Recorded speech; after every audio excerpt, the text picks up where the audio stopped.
Look at my profile pictures. I used to have 100 Ron. I still got my revolution with love in the middle shirt. I campaigned for the guy. My whole yard was filled with Ron Paul posts. I mean, I'm not coming from a standpoint that I don't know liberty. I was his guy. I love Ron Paul. He could do no wrong. But the guy straight up said, hey, you know what? We should get back to the old days in Galveston when we let the poor by gunpoint pick up the dead off the beach. This guy's a sociopath, a sick motherfucker. And I mean to tell you, when his jaw started going down, when he had like a stroke or Bell's palsy on camera, I was like, come on, you could do it. Kick it. I can't stand him. I'm so over Ron Paul, Rand Paul, and the whole LOL libertarian world. I'm just everybody. So I have rage. Jen, at least you know who your comrade in arms is when. I'm just done. So I really think that the idea, obviously, we know the idea, and the answer is degrowth and small sustainable communities, regenerative agriculture, and abolition and stuff like that. Like we know, like that's the solution. But you're right. Like, what are we going where are all these people that are not part of it? We need to just go around them, right? Yes. If you decide to join us, great. You know what? You can join us somewhere if you decide to, or when the power goes out and you're stuck in, in a blue district where you don't even know how to change your own tire and you're just kind of screwed. We need to create spaces where people can go, and it has nothing to do, like, this is not. Yeah, I hear you. I'm totally out of this. Yeah, this is ridiculous at this point. Steve, I know you have less than 15 minutes, so I don't want to keep you too long, but I do want to get your opinion because obviously we talk about when it comes to the issue of spending that I wish more people would understand, as I try to explain to them as best I can, even though you and I have disagreements, is that the government prints money and then we are taxed. It is not we are taxed and then the government spends our tax money. I don't know why this still seems to be an issue that people can't seem to grasp. But for whatever reason, that would be the case. We are in a situation where our spending is out of control, especially with the Pentagon more than any other place. But then Trump goes and gives this speech in Saudi Arabia the other day and takes a direct shot at all of the neocons. Now, whatever his reasoning is, it's probably personal more than anything else and political ideology. But that being said, he still went and said this the other day. Ordering the cessation of sanctions against Syria in order to give them a chance at greatness.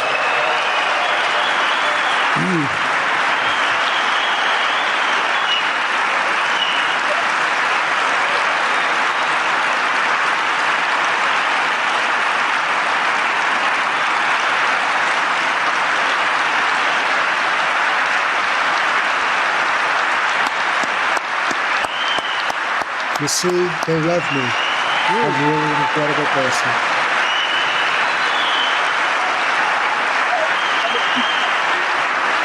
Not merely to condemn the past chaos of Iran's leaders, but to offer them a new path and a much better path toward a far better and more hopeful future.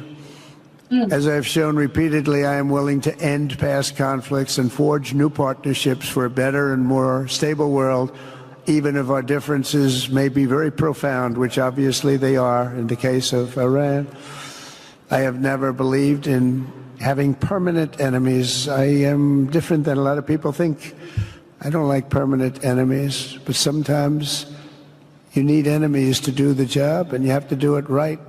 Enemies get you motivated. In fact, some of the closest friends of the United States of America are nations we fought wars against in generations past, and now they're our friends and our allies. It's crucial for the wider world to note this great transformation has not come from Western interventionists or flying people in beautiful planes giving you lectures on how to live and how to govern your own affairs. No, the gleaming marvels of Riyadh and Abu Dhabi were not created by the so-called nation builders, neocons, or liberal nonprofits like those who spent trillions and trillions of dollars failing to.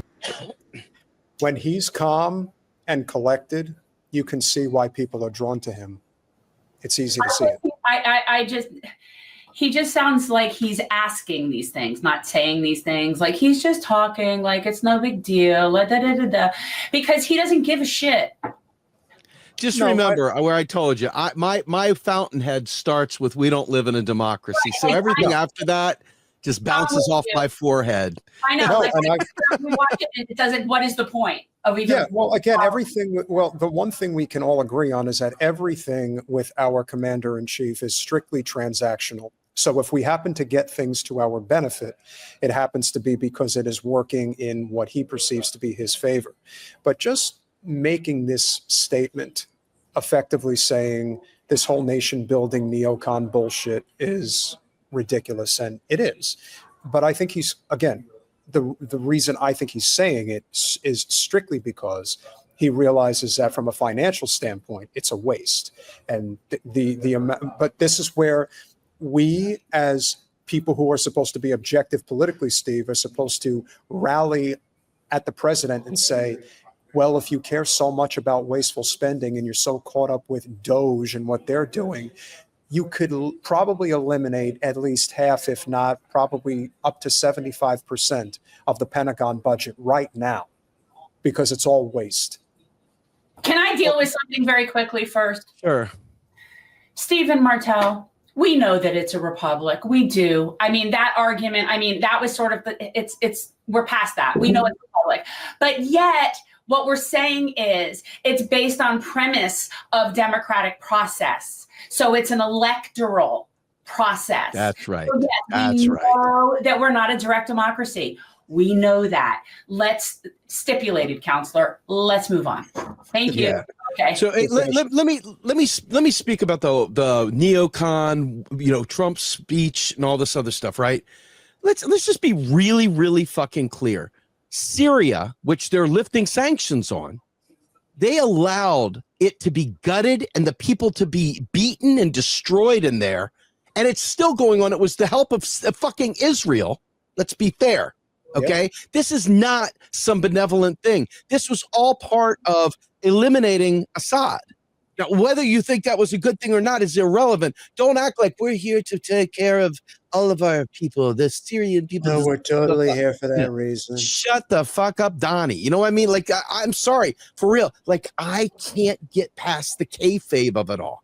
I can't get past the fact that I know it's bullshit, right? It's all about manufacturing consent. It's I can't dump that knowledge and put on the other hat so I can, Donald Trump's really, let me tell you about his. When you finish hearing this thing, is it important? I can't do it. And what I think is important to see is it's not really what he's saying. It's what consent is he trying to manufacture here? That's the real question you need to be asking yourself, because it doesn't matter what he says. It doesn't matter if Kim Iverson thinks Donald Trump is the greatest man ever. So let's go ahead and platform, because look at what he said. It's great, because they're taking it seriously. They're taking it like this is a real political discourse. They're acting like we chose Donald Trump. Look what Donald Trump is doing for the people. And it's bullshit, right? And when you think about it like that, and you step back and you have a material analysis, a historical and fucking dialectical perspective on what the fuck's going on here, you realize the contradictions of every word coming out of his mouth in light of his support of the genocide of Gaza, in light of all why is he not lifting the damn sanctions on Cuba? Tell me why he's not lifting the sanctions on Cuba right down below, down south.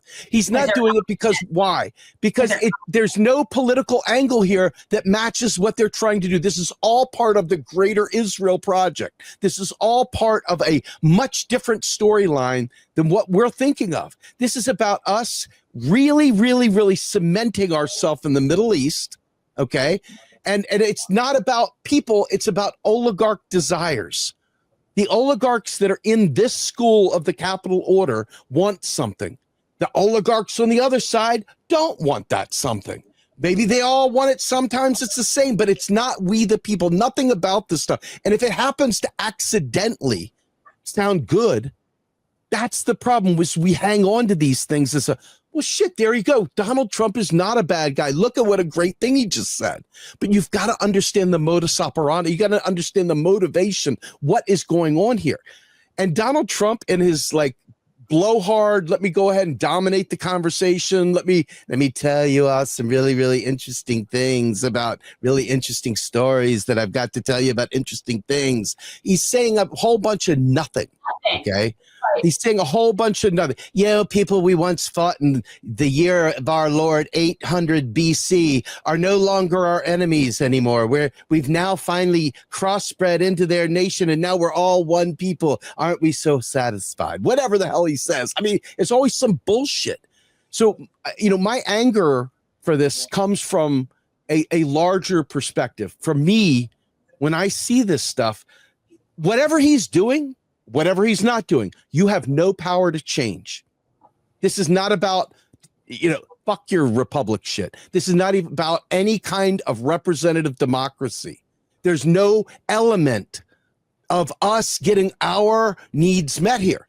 They're literally slashing and burning the social safety nets in this country right now. They're literally reducing the amount of money that people are getting paid in this country right now. They're eliminating the services for people in this country right now.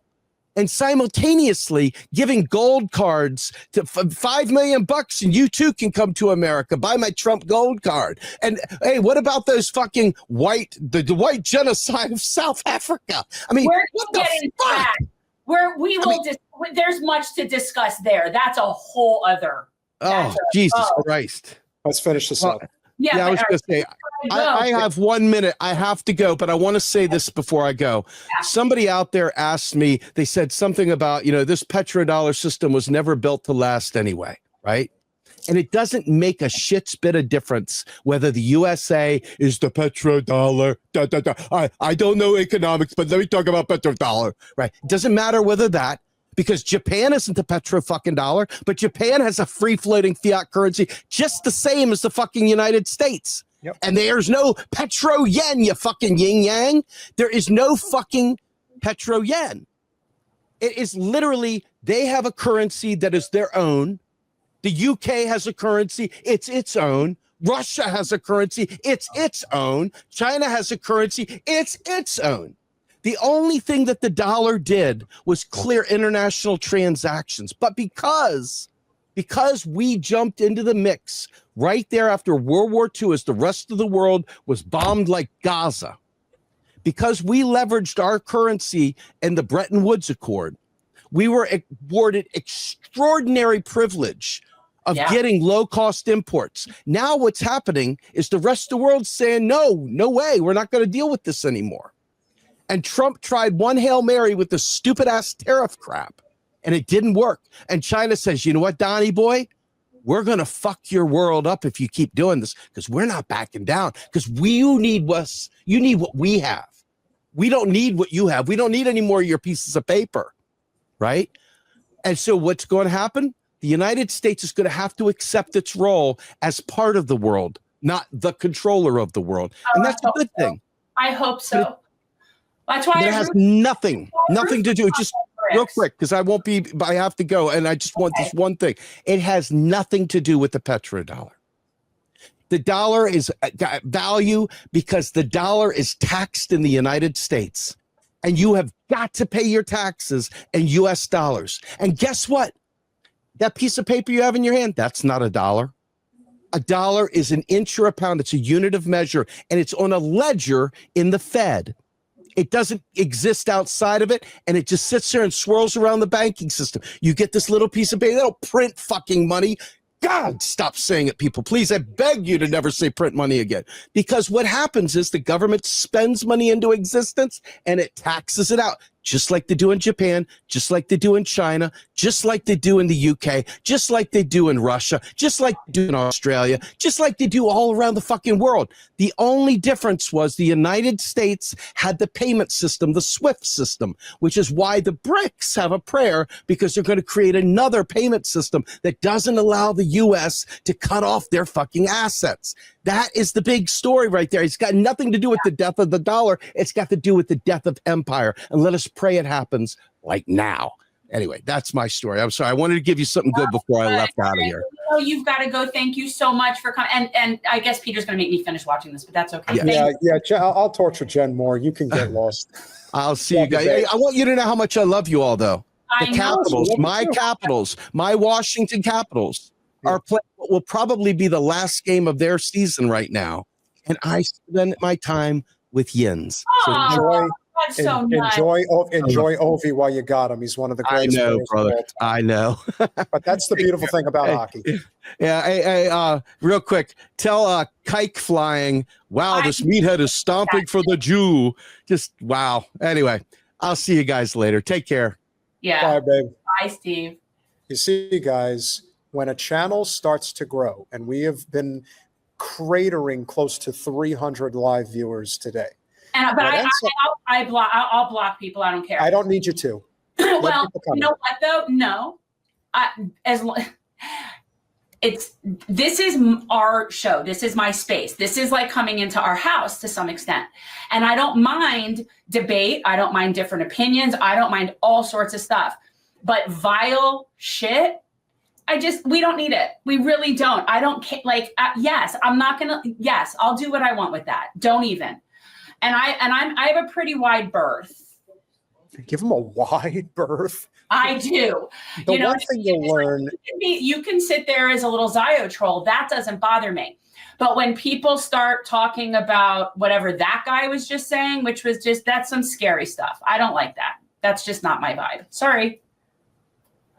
And guys, if we're at these kinds of numbers, if anybody wants to volunteer, I mean, we can control the chat as best we can, but obviously it moves a lot faster when the numbers get up. So if anybody's interested potentially being a mod, please email us at generationalchange@gmail.com. Let's finish out the Donald's commentary. Develop Kabul, Baghdad, so many other cities. Instead, the birth of a modern Middle East has been brought by the people of the region themselves, the people that are right here, the people that have lived here all their lives, developing your own sovereign countries, pursuing your own unique visions and charting your own destinies in your own way. It's really incredible what you've done.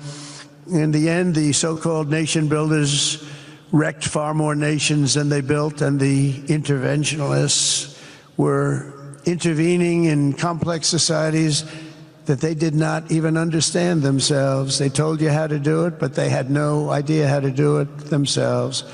Peace, prosperity, and progress ultimately came not from a radical rejection of your heritage, but rather from embracing your national traditions and embracing that same heritage that you love. Can you make him go away? He hasn't said anything I need to hear. The problem with that is it's so clearly spoken by someone that has absolutely no concept of history of that region, of the culture of the people. And by the way, the people that he's speaking to are basically the fiefdom leaders of the little fiefdoms, our little vassals, our little Arabic vassal states, that they're willing to watch this happen to the Palestinians, but they can't really say anything because their people are really with the Palestinians. But those people that he's talking to about what they've done with their culture, he's talking to people that are the last functioning monarchy.